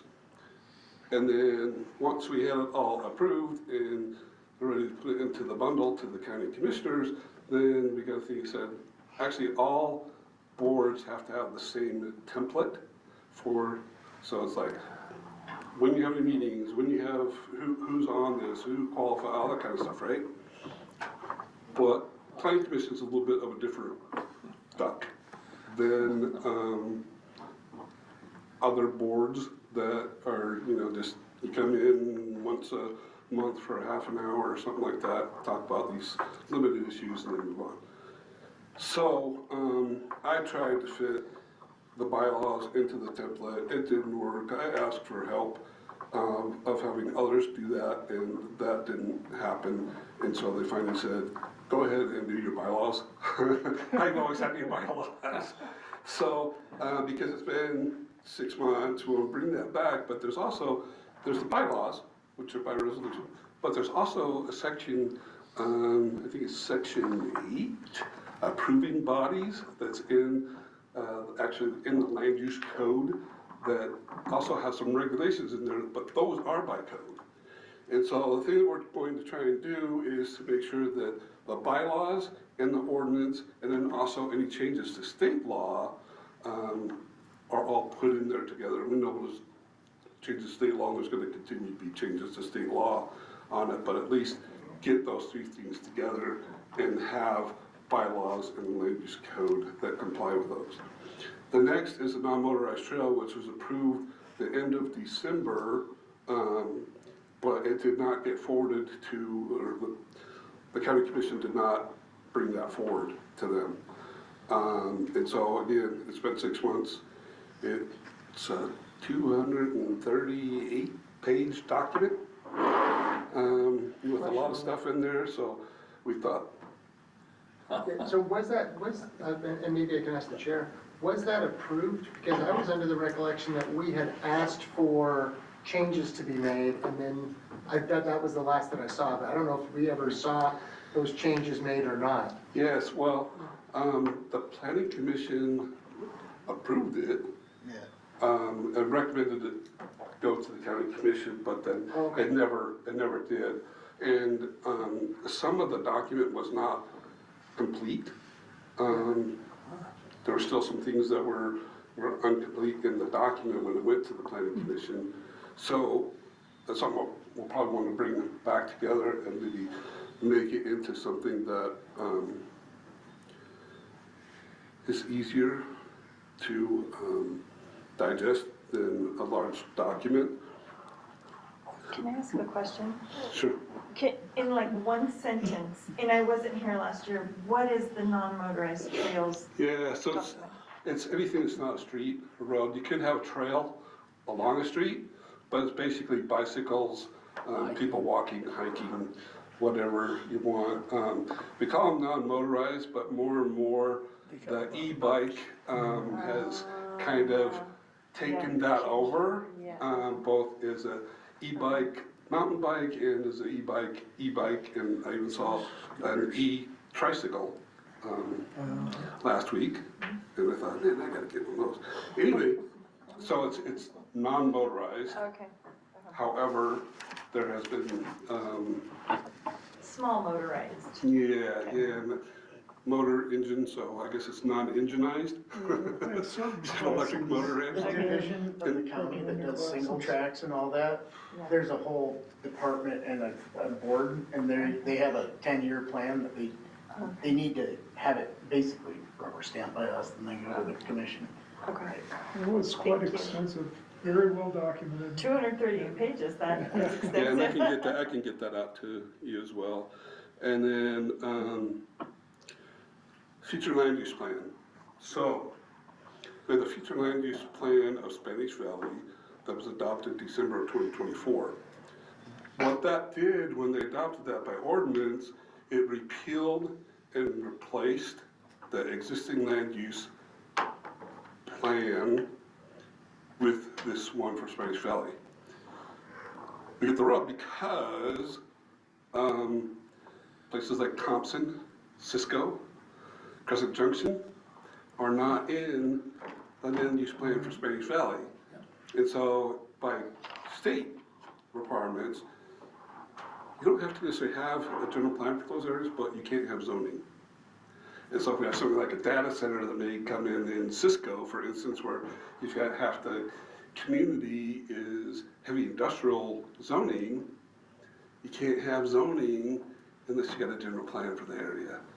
And I know that one of the major property owners out there is trying to get some of his property changed and switched between the range and grazing and camping and that. So I was talking with him last week about that. So we'll probably see something out there in the Cisco area, but. And a quick question. But right now it is still range and grazing. It's if they want to do a change, they don't have a future land use map, or what does it mean? So if somebody came in and said, I want to build this data center over here, and we say, you can't because it's not zoned property. And they'll say, where's your general plan? You repealed that section of the general plan that identified this for Cisco. So you don't have zoning. We can do whatever we want. And so what we need to do is, and it could be something as simple as just taking those areas and re-adopting them, or it could be a greater detail. I think the person in Cisco is going to want to, he owns a lot of the land there, is trying to do this should be on this side of the road, and that should be on that side of the road, and all that. So it'll come forward, which would be a public hearing at some point before. We never adopted a future land use map for Thompson, did we, or did we? No. So just so you, in your files, we went to Thompson, we had that whole town turn out, and we had awesome maps. They were like the most participatory in those things. Just so you know, we got about 98% turnout, and we went through a whole map. Yes. And if we're adding ultra water to that, that probably needs to be looked at. And then we had, earlier in the year, we had the agricultural protection zones. And we kind of talked about that a little bit. It didn't come forward to public hearing process, so we're going to do that. And then, of course, we have the data centers. It's probably item number 5. It's kind of this thing where I like to do in January and June, July-ish, you know, halfway through the year, get an idea of this is what we've done, this is what we need to try and get done. Put it on the to-do list. Yeah, and just make sure folks are wanting to have this discussion, and we do have stuff to get done. And so that's just kind of one I was talking with the future considerations. We've got these things that for many different reasons have not moved forward, but we need to probably have them move Our forward. next area of focus. Yeah. Andrew, could you do one more update for us, and that is Sunrise? I know in July they're scheduled to come in and do some updates, so when might? So I've got a draft kind of thing that they did that said, here's a conflict here, here's a conflict there, etc. And I can send that out to you. It is in draft form. Okay. But just to give you a heads up of kind of like some of the things that they've seen that are inconsistencies. So for instance, if you want to do a subdivision, you have to check in section 2, section 3, section 4, section 7 and 8, something like that, right? So it's not like, here's a subdivision, here's the subdivision ordinance, right? So they're looking at kind of cleaning those things up, or if you want to build a shed on your property, again, there's several different places that you have to go to find out the setbacks, the heights, the separations, et cetera. So they're trying to get all that together. But I can send you the document I got last week. My question was more along the lines of, I think in our last meeting, we talked about having Sunrise come and address the commission. Mhm. Yeah, and so we've got them scheduled for I guess it would be the July 7th. That's county commission? County Commission, Okay. and then the 13th, or we could have have a certain amount of time that's a workshop with the county commissioners on the 7th, or we can do have them on the 13th. So the plan right now would be county commission on the 7th and the planning commission on the 13th. Okay. Is there any interest in workshopping from the commission members, or is it, I think the 13th maybe is okay? What do you folks think?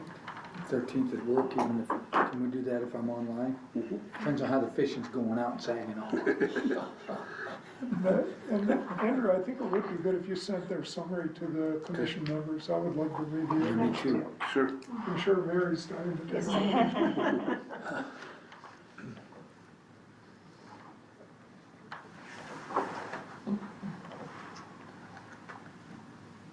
Okay. Anything else, Andrew? We don't have anything else on future considerations unless someone in the room wanted to bring something up. Just Brian's thing that he was working with. Right, the data The centers? data center. Yeah, so that's, like I said, that's actually gonna go through resolution, through the commission, because it'll be quicker to get it through resolution and commission.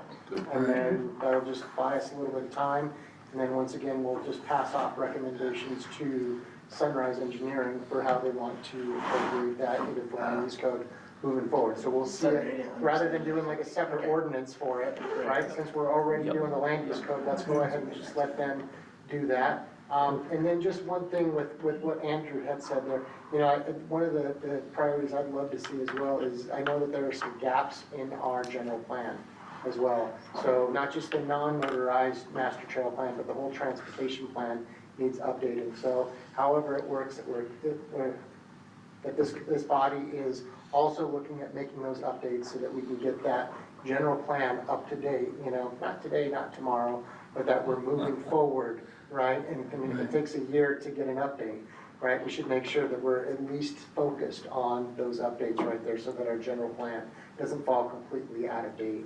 I know that we have a transportation plan needs to be done, and I know that the economic development section, which covers quite a bit of stuff, needs to be done as well, so. And I think we probably need to update on the moderate income housing. It's probably at that point that needs to be. That'll be in 2028. That'll be due, yeah, our housing plan will be due in 2028. So, but that's coming up right, that's coming right up. And one of the thoughts with that would be is that you actually include your housing plan inside of your economic development plan. And the reason that I would lean that way right there is because that's the way that the state is pushing that. So just the closer that we mirror the state, probably the better off we are for funding and getting things done. So they have moved, they did move their housing under their economic development. And so I don't know, if we're going to start looking at that, it might be a good idea to say, hey, these are all the things that they consider in their Part of economic. workforce housing and. Correct, yeah, and so we just make sure that that goes inside there. And then for Commissioner Kimberly, so the transportation would be separate from the, I mean, you could have the non-motorized trails plan in the transportation plan, but with transportation, you're looking at the various city roads, arterials, et cetera, working with UDOT on any of those, as well as transit, and airport will also be included in that. How does that kind of work for updating that part of the general plan? Would that department, like the road department, be like, we need to update it, and then we just kind of approve it, kind of like how GCAT's doing the non-motorized, or Correct. do we initiate that process? What's that? Do we initiate that process? You are gonna have to initiate that process. So what's that, do we have just a recommendation forwarded to the county that they update that, is that, okay? Yeah, and we've got a certain, these items, and we need to move forward, and probably we'll ask the county commission to prioritize, this is number one, this is number two, number three, whatever they want us to get going on. But, UDOT was just down here talking about all the roads, so, I think that is a good time to look at that first. We already have the non-motorized transportation plan, looking at UDOT's transportation plans that they just kind of went through here. Might be a good time to start moving that forward right there. I do know that, when you start talking about the economic development, because a lot of the social services also fall under the economic development right there, they fall under the mobility section, right? And it does hurt us as far as bringing money into the county, not having that plan up to date. So do you understand, like when you go to the state and you ask for money and they say, okay, tell me where you were, tell me where you are now, and tell me where you're going, and let me see it in your general plan. And we look at them and we got this thing and we're like, well, we don't even have an economic development section, right? There's just no way that we can compete for those funds up there at the state. So we're leaving a lot of money on the table by not having that completed. Brian, I have a question that's kind of off the wall because I'm not real clear on it. But as we go to do our transportation plan, because we're the bicycle capital of the world, would it make sense to add bike paths with our roads in that same plan? That's where this non-motorized transportation plan comes in right here. So That's this- where I was leading, is if Exactly. that's part of it, because It is, yeah, all that We is all need that. hooked in there. So Jones and DeMille is out on Spanish Valley Drive right now, staking and surveying, is that what they're doing? It's probably one of the trails along there. One of the things Bike path? that state law changed a few years, 10 years ago, that if the county or the city has a trail in a plan along the UDOT facility, and UDOT then is redoing that facility, they have to include that in the bid, along with the reconstruction of it. If it's not in a plan, then they don't do that, but if it is in a plan, they're required by state law well, we need to build work on that. our plan. I think so. Let's get to work on We our did, plan. Randy, we did. We just need to get a wrap, Okay. like we did today. That's good. Let's get a wrap. I like that. Hey, anything else? Good conversations. Is there a motion to adjourn? So moved. Second. All right. Lisa, you can figure out who is first. I think he was first. All right. I hate it. Break it up.